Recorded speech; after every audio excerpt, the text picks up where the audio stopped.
Hello, I'm Julie. I'm Nettie. And at some point in your knitting journey, you are probably going to run out of yarn. So Nettie is going to tell us how to actually, change yarns. Cast on again with a new ball, or Exactly so. You just change your yarn, and it's quite straightforward. What you really want to do is to make sure you're always at the end of a row.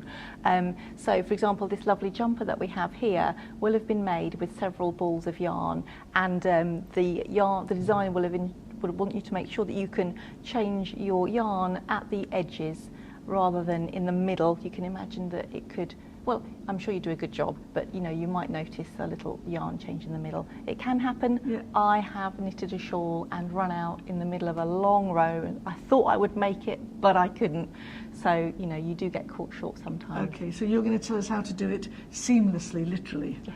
Have a look at this. So this is a little bit of stocking stitch, and I realise that I'm not going to be able to carry on knitting with this little tail I've got here, so I need to join in some new yarn, and it's going to be the same colour because I'm going to carry on knitting with the same yarn. So here is my new yarn. I'm just going to lay that there ready, and I'm going to work my knit stitch starting off as normal, so needle from front to back, and then I'm going to lay my new colour over my needle ready to knit and pick it up like it's my new yarn. And then I'm just going to knit my first stitch. I'm going to pull this tail here tighter. You can do that at the end. And then you can see here that we're now just ready to carry on knitting with our new yarn. Wow. And it's that simple. And that's the same technique for changing the same colour or moving to a stripe or a different texture of That's yarn. right, yes. Gosh. So what I'm going to do and show you now is we're just going to get to the middle of a row, because it can happen that you run out in the middle of a row. So let's pretend that we're doing that. So, disaster of disasters, I'm just going to tidy this up so that you would normally, of course, weave in your ends once you come to a stopping point. So I am running out of yarn, and I need to join my yarn in the middle of my row.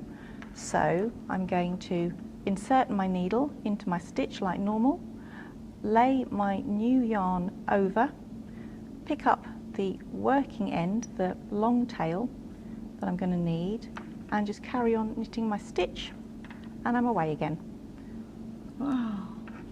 That really was almost seamless.